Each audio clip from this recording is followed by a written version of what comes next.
জাতীয় নির্বাচন পেছানো চক্রান্ত করছে একটি দল, বললেন বিএনপি নেতারা। সুষ্ঠু ভোট আয়োজনে অন্তর্বর্তী সরকারকে সহযোগিতার আহ্বান। আওয়ামী লীগের নিবন্ধন বাতিলের দাবি নাগরিক কমিটির।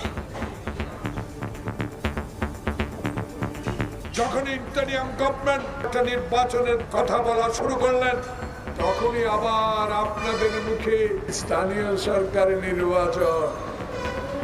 কিসের ইঙ্গিত? নির্বাচন নিয়ে কোনো চক্রান্ত হলে আমরা মাথা নত আল্লাহ ছাড়া কারো কাছে। আপনারা ডিসেম্বরের ঘোষণা দিয়েছেন, ডিসেম্বর নির্বাচন দিন, আমরা সকল সময় নির্বাচনের জন্য প্রস্তুত। এই গণঅবস্থানের মধ্য দিয়ে এই ইলেকশনের পূর্বেই আওয়ামী লীগের নিবন্ধন আমাদেরকে বাতিলের দাবিতে রাজপথ ঐক্যবদ্ধভাবে লড়াইয়ে সামিল হতে হবে। সংস্কার নিয়ে কাল থেকে রাজনৈতিক দলগুলোর সঙ্গে আলোচনা শুরু অন্তর্বর্তী সরকারের। সংস্কার নিয়ে আলোচনা শুরু হবে রাজনৈতিক দলগুলোর সঙ্গে। এই সংস্কারের আলোচনা দেশে একটা গণতান্ত্রিক ব্যবস্থা প্রতিষ্ঠার জন্য। দেখছিলেন প্রধান শিরোনাম। দুপুরের সময় সঙ্গে আছি আমি কনক আজাদ এবং আমি গোলাম রাব্বি। এবার অন্যান্য শীর্ষ সংবাদ।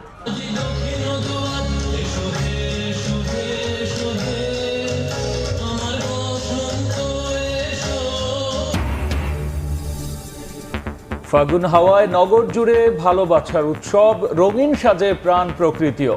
বসন্ত ভালোবাসা দিবসের যুগলবন্দি উদযাপন, সৈকত শহরে পর্যটকের ঢল। বিশ্ব ইজতেমার দ্বিতীয় পর্বে টঙ্গীর তুরাগ তীরে মুসল্লিদের জুমার নামাজ আদায়। মহিমান্বিত লাইলাতুল বরাতে আল্লাহর নৈকট্য লাভের আশা ধর্মপ্রাণদের। মাস জুড়ে লুকোচুরির পর বাজারে ফিরছে ভোজ্য তেল। সবে বরাত উপলক্ষে বেড়েছে মাংসের দাম, কমতির দিকে চাল, ভ্যাট শুল্কারোপে ঊর্ধ্বমুখী ফলের দর। মানুষের লোভের শিকার বিশ্ব ঐতিহ্য সুন্দরবন। ইকো ট্যুরিজমের নামে কংক্রিটের স্থাপনা ডেকে আনছে ক্ষতি। অসহায় বন্যপ্রাণী সংকটে প্রতিবেশ পরিবেশ। Well, there was no role for our deep state.